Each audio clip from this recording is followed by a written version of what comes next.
class 9. You all are welcome your classes. Science का chapter 2 में एक पार्ट आप लोग को भेज चुकी हूँ, ये मेरा नेक्स्ट पार्ट है. ओके. अच्छा, आप लोग ने किए हो बेटा, बहुत बच्चे किए हो नोट्स, फिर भी बहुत बच्चे नहीं किए हो. अब मैं बोलूँ दोनों टाइप बहुत कन्फ्यूजन नहीं होना है. कुछ बच्चे जो सिंसियर नहीं हो, सिंसियर हो जाओ. अभी पता नहीं स्कूल कॉलेज कब खुलेगा, तो ऐसे डिले चलता रहेगा, तो प्रैक्टिकल आप लोग पढ़ाई स्टार्ट कर दो. ठीक. तो हम लोग मिक्सचर में पढ़े थे solution, suspension and colloids. Solution लगभग हमारा कंप्लीट हो चुका था. नेक्स्ट हम पढ़ेंगे सस्पेंशन. तो सस्पेंशन का एग्जाम्पल आप लोग को पता है, normally wheat flour, chalk powder, मिट्टी वाला पानी, ये हमारा सस्पेंशन है. इसको क्यों सस्पेंशन कहा जाता है? क्योंकि इसमें जो पार्टिकल्स है वो हमको खाली आंखों में दिखाई देता है और जल्दी से मिक्स नहीं होता. क्लियर? तो इसका डेफिनेशन क्या हो जाएगा?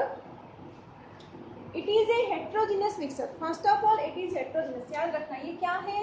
हेट्रोजीनियस. तो प्रॉपर्टीज का पहला भी आएगा, it is your heterogeneous mixture in which the small particles of solid are spread throughout a liquid without dissolving it. पूरे पार्टिकल्स चारों तरफ फैल गए हैं, स्प्रेड हो गया है, बट उसमें डिजॉल्व नहीं हुआ है. क्लियर? बट उसमें डिजॉल्व नहीं हुआ है, उसको कहा जाता है सस्पेंशन.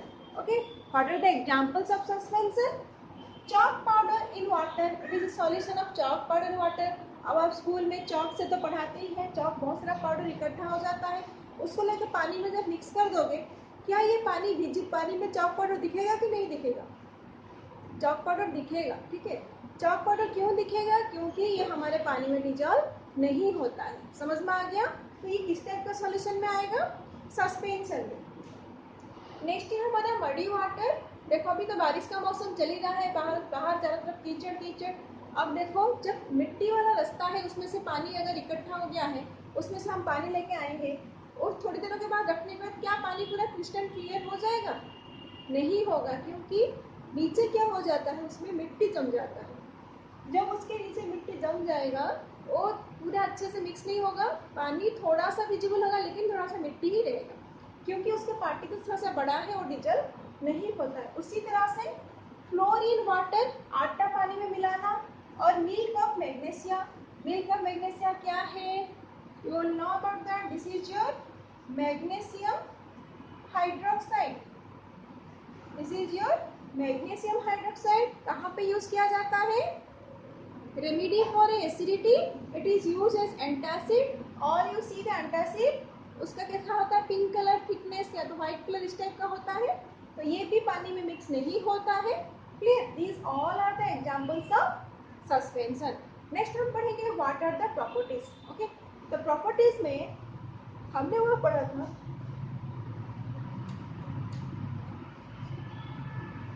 पहला properties it is a heterogeneous mixture. सबसे पहला it is a heterogeneous mixture. Homogeneous, heterogeneous आप लोग को पता है. It is a heterogeneous mixture. Second वो क्या था? साइज उसका 10⁻⁹ से लेस था. समझ में आ गया? यहाँ पे आपका 10 नैनोमीटर से भी larger than 10 nanometer. It can be seen by the naked eyes.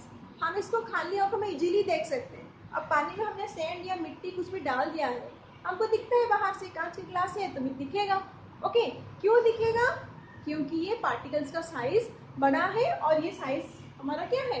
Dissolve नहीं होता है. Next, particles does not pass through a filter paper. क्योंकि यहाँ पे सेडिमेंटेशन होता है, नीचे ये चीज क्यों डिजॉल्व नहीं होता है तो जम जाता है. अब इसको चाहे तो हम थ्रू फिल्टर पेपर इसको फिल्ट्रेट कर सकते हैं. क्यों? क्योंकि ये फिल्टर पेपर में पास नहीं होता है. ओके. नेक्स्ट हम पढ़ेंगे, आप लोग नेक्स्ट पढ़ोगे टिंडा इफेक्ट क्या है. तो यहाँ पे देख लो, scattering a beam of light passing through it. अब स्कैटरिंग ऑफ लाइट क्या है? फॉर एग्जाम्पल यहाँ पे ग्लास है. क्लियर? यहाँ पे हमने कौन सा वाटर रखा है? पानी है. Okay.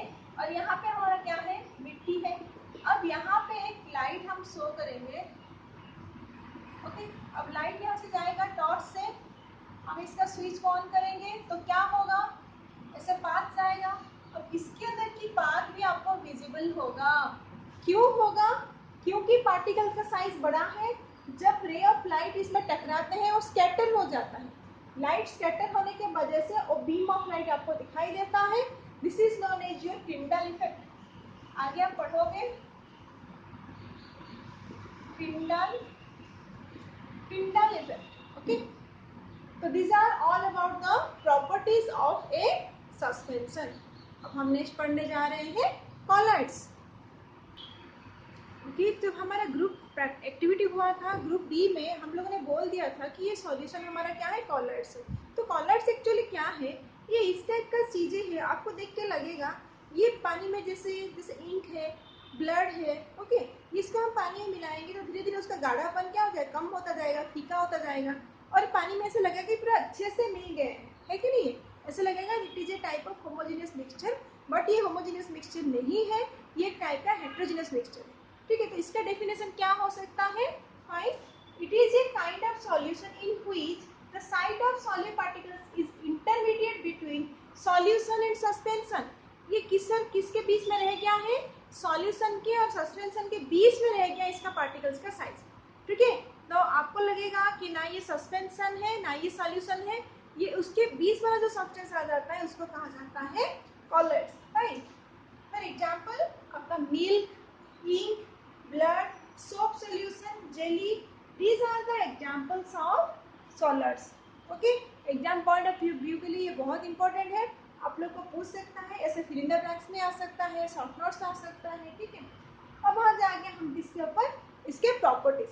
What is the properties of a colloid, ये appear to be homogeneous but actually heterogeneous। आप लोग देखोगे इंक पानी में डाला गया है और कॉपर सल्फेट को भी पानी में डाला गया है, तो कॉपर सल्फेट का पानी भी ब्लू कलर है, इंक का पानी भी आपने देखा ब्लू कलर है, फिर भी कॉपर सल्फेट का सॉल्यूशन एक सॉल्यूशन है और इंक का सॉल्यूशन हमारा क्या है, एक कॉलर है। क्यों, क्योंकि इसके अंदर जो पार्टिकल्स है वो पार्टिकल्स हमारा उसमें डिजल्व नहीं होता है। ठीक है, उसका साइज कितना है, the size of the particles between 1 mm to 100 mm।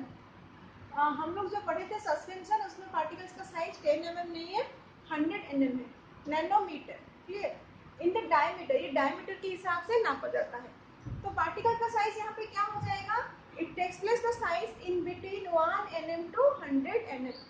Clear, next, particles of colloid can not be seen with even with the microscope. इसका साइज इतना छोटा है कि हम उसको खाली आंखों में देख नहीं सकते, इवन माइक्रोस्कोप में भी देख नहीं सकते। क्लियर, और क्या है, पार्टिकल्स लेकिन इतना बड़ा है कि स्कैटर हो रहा है, और इस पार्टिकल्स को आप जैसे मिल्क है, ब्लड है, पानी में मिला दिया, उसको हम छानेंगे पानी से, फिल्टर करेंगे, तो ये क्या फिल्टर्ड होगा, नहीं, ये नहीं हो पाएगा। Particles can pass through filter paper. ये पार्टिकल का साइज इतना बड़ा है कि वो क्या है, इतना छोटा है कि वो फिल्टर पेपर में पास हो जाता है।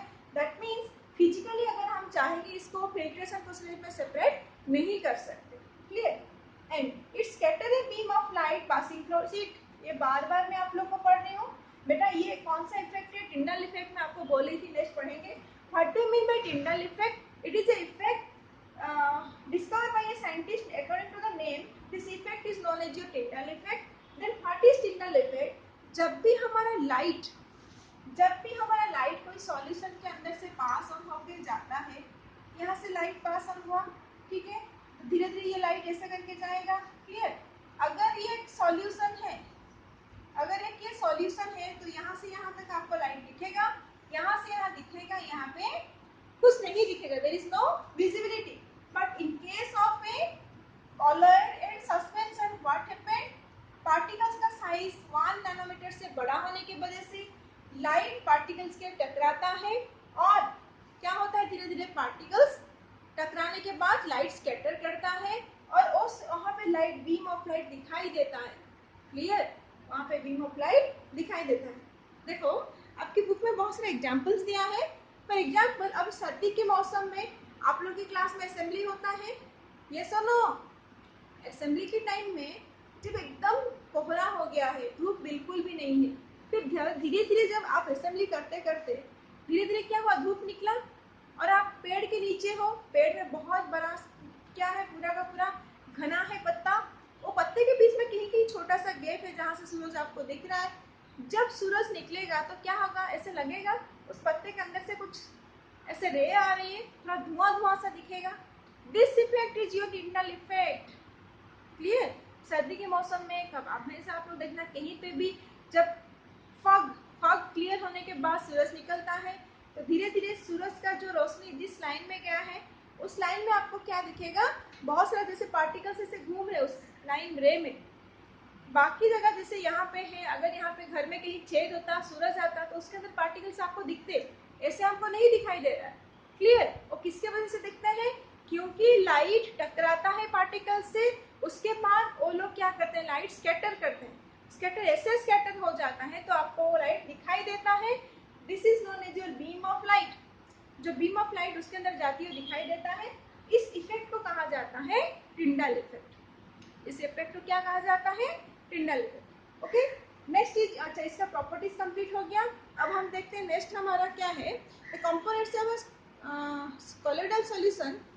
अच्छा, कोलोइडल सॉल्यूशन में हमारा नॉर्मली है disperse phase and disperse medium. अब उसके बारे में पढ़ते हैं एक्चुअली डिस्पर्स फेज क्या है, डिस्पर्स मीडियम क्या है। ओके, जिस तरह से हमारा सॉल्यूशन में दो चीज रहता है, एक है सॉल्यूट एक है सॉल्वेंट, है कि नहीं। जो कम मात्रा में है, कम मात्रा में रहता है वो होता है हमारा सॉल्यूट, जो ज्यादा मात्रा में होता है वो होता है हमारा सॉल्वेंट। ठीक है, यहाँ पे भी हमारा उस तरह से है, एक है डिस्पर्स फेज एक है डिस्पर्स मीडियम। डिस्पर्स फेज किसको कहते हैं, disperse phase is the solutes which are present inside the solution. This is known as your dispersed phase. And the medium in which solid particles are dissolved, this is known as your dispersed medium. Clear? अब ऐसा नहीं है कि हमारे ये सभी के सभी लिक्विड है, लिक्विड के साथ सॉलिड हो सकता है, सॉलिड के साथ लिक्विड हो सकता है, लिक्विड के साथ लिक्विड हो सकता है। कुछ एग्जांपल्स आपके बुक में दिया गया है, इसको अच्छे से चेक कर लो। ये चीज ध्यान रखना है, एक है डिस्पर्स फेज डिस्पर्स मीडियम, इसको ध्यान रखना है। ठीक है, उसी के नीचे नीचे लिख रही हूँ डिस्पर्स फेज का कुछ एग्जांपल्स, डिस्पर्स मीडियम का कुछ एग्जांपल्स दिया है और क्या टाइप बनेगा और एक्चुअली प्रैक्टिकल लाइफ में एग्जांपल्स क्या है देखो। फॉर एग्जांपल सॉल्यूट का, अगर सॉल्यूट हमारा लिक्विड है, लिक्विड अगर गैस के अंदर है, गैस के अंदर लिक्विड कहाँ पे है, आप लोग देख रहे होंगे कभी कभी हमने स्प्रे किया है उसके अंदर अगर वाटर ड्रॉपलेट्स रहता है तो इसको कहा जाता है एरोजल। ओके, नॉर्मली हमारा जो फॉग है, हम लोग जाते हैं कहीं स्वेटर वेटर पहन के सर्दियों में तो देखना स्वेटर के ऊपर एकदम वाटर ड्रॉपलेट्स चिपक जाता है। बारिश तो नहीं हुआ लेकिन ये वाटर ड्रॉपलेट्स कहाँ से आया, क्योंकि एयर के अंदर लिक्विड है। अभी कहाँ किसके अंदर है, गैस के अंदर ये लिक्विड है, अभी गैस के अंदर ये लिक्विड है, ये क्या है आपका मीडियम एरोजल। एग्जाम्पल क्या हो जाएगा, फॉग और क्लाउड। ओके, नेक्स्ट है हमारा सॉलिड, अगर गैस के अंदर है तो गैस के अंदर अभी लिक्विड था, गैस के अंदर सॉलिड होगा तब भी हम बोलेंगे एरोजल। ठीक है, अभी देखो धुआं है, स्मोक है, गाड़ी से धुआं निकल जाता है और आपका फैक्ट्री से, इंडस्ट्री से, व्हीकल से बहुत धुआं निकलता है। और धुआं हमारी एयर में विजिबल क्यों होता है, क्योंकि उसमें कुछ पार्टिकल्स है। और कौन सा पार्टिकल्स है, सॉलिड पार्टिकल्स। इस सॉलिड पार्टिकल्स गैस के अंदर है, क्या है, इसको भी कहा जाता है हमारा एरोजल। नेक्स्ट है हमारा गैस, गैस लिक्विड के अंदर होता है। देखो जब हम लोग, पापा लोग आपकी सेविंग करते होंगे, देखना जब फेस का क्रीम या सेविंग करते होंगे ऐसे करने के बाद इतना सारा झाग निकलता है। झाग क्या है, एकदम ये सभी के क्या है, लिक्विड है, लेकिन लिक्विड के अंदर हमारा क्या है, बहुत सारा गैस भर के इतना बड़ा दिखता है तो ये बन गया आपका फोम। ठीक है, example your shaving cream. Next है हमारा लिक्विड के अंदर लिक्विड। अब आप बोलोगे ये कैसे हुआ, लिक्विड के अंदर लिक्विड, बेटा मिल्क हमारा क्या है, फैट प्रोटीन वाटर ये सब को लेके बना है, समझ में आ गया। ये सभी चीज से क्या है, उसके अंदर लिक्विड के अंदर लिक्विड है। इमल्सन, इमल्सन इसको कहा जाता है। नॉर्मली क्रीम, मलाई, ओके, मिल्क, ये सब आपका क्या है, लिक्विड के अंदर लिक्विड। ठीक है, नेक्स्ट है हमारा लिक्विड के अंदर सॉलिड। अब लिक्विड के अंदर सॉलिड होगा तो हमने क्या पढ़ा था, गैस के अंदर सॉलिड पढ़ा, गैस के अंदर लिक्विड पढ़ा, और लिक्विड के अंदर गैस, लिक्विड के अंदर लिक्विड, लिक्विड के अंदर सॉलिड। अब लिक्विड के अंदर सॉलिड हो जाएगा तो उसको क्या कहेंगे, सॉल्ट, सोल कहा जाएगा। ये सॉल्ट मतलब क्या है, ये आपका मड, मैग्नीशियम हाइड्रोक्साइड और मिल्क ऑफ मैग्नीशियम, कीचड़ मिट्टी जो होता है ना, गीला गीला वो वाला। ठीक है, तो लिक्विड के अंदर एक्चुअली क्या है, ये सॉलिड है। ठीक है, नेक्स्ट है हमारा सॉलिड के अंदर गैस। अब बोलोगे सॉलिड के अंदर क्या गैस है, बेटा हम लोग का जो स्पॉन्ज है, स्पॉन्ज क्या होता है, इतना बड़ा फूल क्या होता है, उसको दबाने से फिर क्या दब जाता है, मतलब उसके अंदर बहुत सारा एयर स्पेसेस है। मतलब किसके अंदर एयर स्पेसेस है, सॉलिड के अंदर एयर स्पेस है। तो एग्जांपल क्या हो जाएगा आपका स्पॉन्ज। ओके, नेक्स्ट है सॉलिड के अंदर लिक्विड। अब सॉलिड के अंदर लिक्विड क्या है बेटा, इसको कहा जाता है जेल। नॉर्मल देखो चीज, बटर, ये सब क्या होता है सॉलिड। सॉलिड के अंदर क्या हो जाता है लिक्विड। ओके, सॉलिड के अंदर क्या है लिक्विड, इसको जेल कहा जाता है। नेक्स्ट है हमारा सॉलिड के अंदर सॉलिड। अब आप बोलोगे सॉलिड के अंदर सॉलिड कैसे है बेटा, वेराइटीज ऑफ स्टोन आप देखते होंगे, बहुत कलरफुल स्टोन देखते होंगे, मिल्की ग्लास देखते होंगे, कलरफुल ग्लास देखते होंगे। तो ये सॉलिड के अंदर कुछ सॉलिड पार्टिकल्स डाला गया है, इसीलिए इसका कलर चेंज हुआ है। ओके, ये टेबल दिया गया है, ये एग्जाम में कभी कभार पूछ लेगा। जैसे मिल्क है तो इसका डिस्पर्स फेज या डिस्पर्स मीडियम क्या है, ठीक है। तो ये टेबल को थोड़ा सा याद रखना है, ठीक है। यहाँ तक हमारा पहला का इंटरेस्ट क्वेश्चन तक खत्म हो गया। ओके, पहले कुछ इंटरेस्ट क्वेश्चन नहीं था। हाँ, इंटरेस्ट क्वेश्चन है बेटा, आप लोग इंटरेस्ट क्वेश्चन को क्लियर करो, ठीक है। आप लोग इंटरेस्ट क्वेश्चन करो, नहीं होगा तो मैं डिस्कस करूंगी, अगर नहीं हो पाएगा तो मुझे बोलना, मैं डिस्कस करूंगी, नहीं तो इसका अपने आप से कंप्लीट करो। फाइन, नेक्स्ट हम पढ़ेंगे separating the components of a mixture. Okay, next topic हमारा है separating the components from a mixture. अभी हम लोग जान चुके हैं बहुत सारा सब्सटेंस प्योर नहीं है, ये केमिकली और फिजिकली मिक्स हो गया है, ठीक है। तो मिक्सचर से ये जो कंपोनेंट मिला हुआ है, क्या हम इस कंपोनेंट्स को अलग कर सकते हैं? Yes, it can be separated by physical method और केमिकल मेथड। आप कोई भी मेथड यूज कर सकते हो। जो हमारा हेट्रोजेनस मिक्सचर है हम इजीली इसको सेपरेट कर सकते हैं बाय फिजिकल मेथड, और जो हमारा होमोजेनियस मिक्सचर है with the help of chemical method. और कुछ अलग तरीके से हम लोग किस तरह से कंपोनेंट्स को सेपरेट करेंगे एक एक करके इसमें टॉपिक में देखेंगे। फाइन, तो सबसे पहले हम देखते हैं जैसे हमारा इंक, कोई कलर है, अभी ये मैं मार्कर से आप लोगों को लिख रही हूँ, इसमें एक इंक, ये दिख रहा है आप लोगों को, ये इंक है, इसके अंदर इंक है, ठीक है। ये इंक जो लिक्विड कलर का है उसके अंदर का जो कलर पिगमेंट है, क्या उसको अलग कर सकते हैं? यस, देखो फॉर एग्जांपल हम लोगों को पता है ये जो इंक बना है क्या है, पानी में थोड़ा सा डाई मिलाया गया है, डाई जो सूखा पाउडर होता है उसको मिलाया गया है, उसको अगर हम अलग कर सकते हैं तो ये सेपरेट हो जाएगा। इस तरह से करेंगे। देखो फॉर एग्जांपल ये एक एक्टिविटी है, यहाँ पे हमने लिया है एक क्या है बंचन बर्नर, ट्राइपॉड स्टैंड, उसके ऊपर गॉस बेस है, उसके ऊपर हमने रखा है बीकर, इसको क्या कहते हैं बीकर। बीकर में हमने लिया है वाटर, उसके ऊपर रखा है वॉच ग्लास, नॉर्मली कांच का ग्लास होता है कटोरी टाइप का, ये वॉच ग्लास लिया है, उसके अंदर हमने इंक रखा। अब हम बर्नर को ऑन करेंगे तो पानी गर्म हो जाएगा। जब पानी गर्म होगा ये क्या होता है वॉच ग्लास को नीचे से गर्म करेगा, जब गर्म करेगा ऊपर का जो इंक है, इंक तो रह गया है लेकिन उसके पानी इवापोरेट हो जाएगा। क्या हो जाएगा? इवापोरेशन, और वेपर फॉर्म में इवापोरेट हो जाएगा। पूरा लास्ट में उस वॉच ग्लास में क्या रह जाएगा? उसके अंदर रह जाएगा डाई, क्योंकि सारा का सारा पानी तो इवापोरेट हो गया, तो रह जाएगा क्या उसमें? डाई रह जाएगा। हो गया ना सेपरेशन? क्लियर, समझ में आया? इस तरह से हम क्या कर सकते हैं सेपरेटिंग डाई फ्रॉम इंक। इस प्रोसेस से हम डाई इंक से डाई को अलग कर सकते हैं, ठीक है। अब दिया है देखो, now answer, what do you think has got evaporated from the watch glass. Watch glass से इवापोरेट क्या हुआ है? वाटर इवापोरेट हुआ है। Is there a residue on the watch glass? Yes, watch glass में जो रेसिड्यू रह गया है, this is your dye. What is your interpretation? Is ink a single substance, pure और इज इट ए मिक्सचर? अब आपको पता चल ही गया होगा कि इंक हमारा क्या है, प्योर सब्सटेंस नहीं है, ये एक मिक्सचर है। किस किस का मिक्सचर है? डाई एंड वाटर का मिक्सचर है। फाइन, नेक्स्ट हम सेपरेट करते हैं मिल्क से क्रीम को कैसे सेपरेट करेंगे। नेक्स्ट प्रोसेस से मिल्क से किस तरह से हम लोग मक्खन को निकालते हैं, क्रीम को सेपरेट करते हैं। बेटा आप लोग ये घर में देखे होंगे, ठीक है। हमारे घर में नॉर्मली ऐसे चरखा टाइप का होता है, ऐसे टाइप का, जहाँ पे यहाँ पे पूरा का पूरा ये कैसे cut cut cut cut type का होता है, समझ में आया? ऐसे टाइप का होता है। इससे क्या होता है, ऐसे गोल करके ऐसे घुमाने से, समझ में आ गया? तो हमारा क्या होता है, मिल्क से मलाई अलग हो जाता है। अगर घर में करते भी हैं बहुत सारे लेडीज और बहुत सारे लोग घर में करते हैं, डायरी फार्म वगैरह में किया जाता है। देखो आजकल जो मिल्क आप लोग को मिलता है दुकान में, ऐसे मिलता है फुल टोन मिल्क और डबल टोन मिल्क और फुल क्रीम मिल्क, ऐसे मिलता है। टोन मिल्क मतलब उसमें से क्रीम आपने निकाल दिया है, डबल टोन मतलब दोबारा से उसका क्रीम निकाल दिया है। फुल क्रीम मतलब उसमें से कुछ नहीं निकाला गया, क्रीम वाला है। तो निकाला कैसे जाता है, ये डायरी में बनाया जाता है। तो नॉर्मली आपका मेथड है centrifugation process. Centrifugation, okay. Centrifugation process से ये क्या होता है, जो मशीन अंदर घूमता है, आपका सेंट्रीफ्यूगेशन का एक मशीन भी है, नॉर्मली आपकी लेबोरेटरी में होना चाहिए।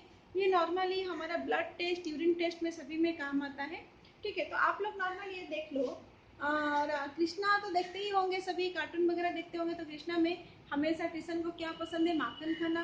तो वहाँ पे जो हमारा यशोदा मैया है और बाकी लोग जो गांव में रहते हैं, वो लोग क्या करते हैं, सब माखन मटका में भर भर के लेके जाते हैं और क्या करते हैं, कृष्णा खा लेते हैं। तो ये वाला सीन जरूर देखे होंगे आप लोग। ऐसे एक मटका है, क्लियर, मटके अंदर जैसे घड़ा है, उसमें रस्सी लगा होगा, जिसमें दो बैठ के, यहाँ पे एक लेडीज बैठे हैं, ठीक है। अब बैठ के क्या करते हैं, वो क्या करते हैं, ऐसे ऐसे उसको रस्सी से खींचते हैं, समझ में आया। रस्सी से खींचने से इसके अंदर जब घूम के आया है या मशीन है इस टाइप का होता है, तो ऊपर क्या आ जाता है, फ्लोट करता है आपका क्रीम। बेटा मैं इसमें भी काम की हूँ, इसमें भी काम की हूँ, हाथ से भी निकाल दिया है, इजीली निकल जाता है, ठीक है। ये एक मेथड है जिससे क्या होता है, जो हमारा लाइट चीजें है ऊपर फ्लोट करके आ जाता है, ठीक है, अलग हो जाता है। क्योंकि हमारा जो फैट है, ऑयल है, इज लाइटर देन लिक्विड और लाइटर देन वाटर, इसलिए वो क्या होगा, ऊपर आ जाएगा, फ्लोट करेगा, क्लियर। तो कौन सी प्रोसेस में होता है, याद रखना, this is your centrifugation process. Fine, किस प्रोसेस में, सेंट्रीफ्यूगेशन प्रोसेस में होता है। नॉर्मली स्कूल के लेबोरेटरी में भी ये रहता है। सेंट्रीफ्यूगेशन मशीन है, नहीं है तो हम हैंड ब्लेंडर से या तो इससे कर सकते हैं, ठीक है। इसका एप्लीकेशन बहुत ज़्यादा है बेटा। हम लोग जो यूरिन एंड ब्लड सब टेस्ट करते हैं, इसी प्रोसेस के जरिए टेस्ट किया जाता है इन द लेबोरेटरीज। तो लेबोरेटरीज में एक मशीन है, उसमें से छोटा छोटा से टेस्ट ट्यूब जैसे होगा, उसमें ब्लड लेके बंद करके उसके अंदर रख देंगे। जब मशीन को ऑन किया जाएगा, ये बहुत जोर से घूमता है, उस टाइम पे ब्लड को, प्लाज्मा को अलग, ब्लड पार्टिकल्स को अलग कर लेता है, ठीक है। तब वहां से ब्लड लेके ये लोग टेस्ट करते हैं। तो डायग्नोस मतलब used in laboratories for testing blood and urine. यहाँ पे डायग्नोस्टिक होता है, मतलब टेस्ट किया जाता है डिजीज, जो भी वायरल इन्फेक्शन कुछ भी है, ग्रुप, ये सब चेक करने के लिए लेबोरेटरी में कौन सी प्रोसेस यूज किया जाता है, सेंट्रीफ्यूगेशन प्रोसेस। और नेक्स्ट है यूज इन डायरीज। नॉर्मली जो घी वगैरह आपको मिलता है, प्योर घी, तो डायरी वगैरह में एक साथ इकट्ठा पूरा का पूरा कंटेनर से सेंट्रीफ्यूगेशन मेथड से क्या करते हैं, पूरा क्रीम को निकाल देते हैं, जिससे हम बनाते हैं बटर। दुकान में मिलता होगा बटर, आप लोग खाते होगे बेटा, माखन बोला जाता है इसको। ये आपके मिल से निकाला जा सकता है in the process of centrifugation. और use in washing machine. Washing machine में आप लोग का देखना, एक होता है वॉशर, एक होता है स्पिनर, जिसमें कपड़ा डाल के, किसी किसी का तो आजकल ऑटोमेटिक आ गया है, जो सेमी ऑटोमेटिक है, उसमें कपड़ा डालते हैं, तो जब ऑन करते हैं देखना बहुत जोर से घूमता है, समझ में आया। तो क्या हुआ, कपड़ा उसके अंदर रह जाएगा, पानी को बाहर की तरफ फेंक देगा, ठीक है। तो कपड़ा को निचोड़ के वाटर उसमें से रिमूव करने में भी कौन सा मेथड यूज होता है, सेंट्रीफ्यूगेशन, क्लियर। कौन सा मेथड यूज होता है, सेंट्रीफ्यूगेशन। नेक्स्ट है हमारा, how can you separate two immiscible liquid. तो सबसे पहले आप लोग जान लो, what do you mean by immiscible liquid. Immiscible मतलब दो liquid which are not be mixed to each other. ऐसा लिक्विड है जो दोनों को कितना भी आप मिक्स कर लो, ये मिक्स नहीं होगा। बट क्लास 6 में आपका एक एक्टिविटी है, जहाँ पे हमने बॉटल में लिया है थोड़ा सा तेल एंड थोड़ा सा वाटर, उसको जितना भी अच्छे से आपने सेक किया, पानी थोड़ा सा व्हाइटिश हो गया, अब छोड़ दो थोड़ी देर के लिए, बाद में क्या हो जाएगा, अगेन तेल का लेयर अलग और पानी का लेयर अलग, समझ में आ गया। और ये इमिसिबल लिक्विड को हम कैसे अलग कर सकते हैं, देखो आपकी बुक में एक एक्टिविटी दिया है, उस एक्टिविटी में दिया गया है सेपरेटिंग फॉनेल। ये फॉनेल होता है सेपरेटिंग फॉनेल, यहाँ पे लगा है स्टॉक कॉक। स्टॉक कॉक मतलब इसे मूवने वाला होगा, ठीक है। और हमारा जो हमने लिया है केरोसिन ऑयल एंड वाटर का मिक्सचर है। अब हम इसको अलग कैसे करेंगे, जब हम इसमें डाल के इसका ढक्कन बंद कर देते हैं, थोड़ी देर के बाद क्या दिखेंगे, ऑयल, वाटर नीचे आ जाएगा, ऑयल ऊपर आ जाएगा। क्यों, because oils are have lesser density या lighter than water, क्योंकि पानी से ये भारी नहीं है, हल्का है, ये पानी में फ्लोट करता है, क्लियर। तब हम क्या करेंगे, जब ये सेट डाउन हो जाएगा, ये स्टॉप कॉर्क को धीरे से खोलेंगे। जब धीरे से खोलेंगे तो क्या होगा, धीरे धीरे धीरे धीरे ये पानी पुश करने लगेगा नीचे। यहाँ से ड्रॉप बाय ड्रॉप पानी आकर किस में, कंटेनर में स्टोर हो गया। जब ये पानी का लोड खत्म होगा तो केरोसिन धीरे धीरे नीचे आ रहा है। आते आते केरोसिन कब तक यहाँ पे पहुंच जाएगा। पानी जब हमारा नीचे आ जाएगा तब हम क्या करेंगे, स्टॉप कॉर्क को बंद कर देंगे। ठीक है, बहुत सिंपल मेथड है, इसमें कुछ डिफिकल्टीज है ही नहीं। बस ऊपर केरोसिन है, नीचे वाटर है, जब हमने ओपन किया धीरे धीरे ये केरोसिन क्या हो जाएगा, इधर आ जाएगा, और जो वाटर है रिमूव हो जाएगा to the another beaker and test tube any container. Fine. इसी तरह से हम क्या कर सकते हैं, तो इमिसिबल लिक्विड को सेपरेट कर सकते हैं। And what are the application, क्या यूजेस है इसका। इसका यूजेस क्या है, नॉर्मली सेम है। जब आपके घर में कभी ऑयल और वाटर मिक्स हो जाता है या लेबोरेटरी में आपको ऑयल एंड वाटर अलग अलग करना है, तब हम कौन सी मेथड में अप्लाई करेंगे, with the help of A separating funnel. Separating funnel की मदद से हम इसको सेपरेट कर सकते हैं। और एक है what is the application, extraction of iron from its ore. आप लोग को लगेगा आपको दो मिसिबल लिक्विड है, अब आयरन कहाँ से आ गया। बेटा आयरन जो हमारा मिलता है, जहाँ से आयरन मिलता है उसको उसका ओर कहा जाता है, समझ में आया। तो ये कौन सी स्टेट में होता है, मोल्टेन स्टेट में। मोल्टेन मतलब ये क्या है, लिक्विड स्टेट, समझ में आया। तो ये मोल्टेन स्टेट में होता है और प्योर आयरन हमको मिलता नहीं है, ये किसी के साथ मिला हुआ है, वहां से भी हम इस प्रोसेस से इसको सेपरेट कर सकते हैं। Clear, okay. ठीक है बेटा, आज के लिए इतना पढ़ते हैं, नेक्स्ट हम पढ़ेंगे, बहुत सारा प्रोसेस है अभी भी, 4-5 प्रोसेस, और मैं भी 1-2 क्लास लग जाएगा, कोई बात नहीं। तो आज के लिए इतना ही। अभी तक जितना भी पढ़ाई हुआ है अप टू डेट रहो, बहुत बच्चे बहुत सिंसियर हो, वेरी गुड। आप टाइम पे कर लेते हो, जो बच्चे नहीं करते उनके भी मैं बोलूंगी आप भी बहुत अच्छे बच्चे हो, पर टाइम पे होमवर्क सबमिट कर लिया करो। होमवर्क करने से ऐसा नहीं है कि आप मुझे मेरे लिए कर रहे हो, वो सोच के करो कि जो भी कर रहे हो आप अपने फायदे के लिए कर रहे हो। ठीक है, आपका फायदा होगा तो मेरा भी फायदा होगा, है कि नहीं। ज्यादा मुझे पढ़ाना ही नहीं पड़ेगा। ये तो लॉकडाउन बंद हुआ, ठीक है, लॉकडाउन खुलेगा तो क्या होगा, फिर से मुझे दोबारा से ये सब चीज आपको पढ़ाना पड़ेगा। तो अभी से इसको कंटिन्यूशन में रहो, पढ़ाई करते रहो और इंटेस्ट क्वेश्चन आंसर करो। अगर डाउट है तो मैं नेक्स्ट क्लास आपको पढ़ाऊंगी, इंटेस्ट क्वेश्चन आंसर का भी मैं फिलहाल छोड़ रही हूँ। क्लियर, ठीक है, तब तक के लिए bye bye, have a good day.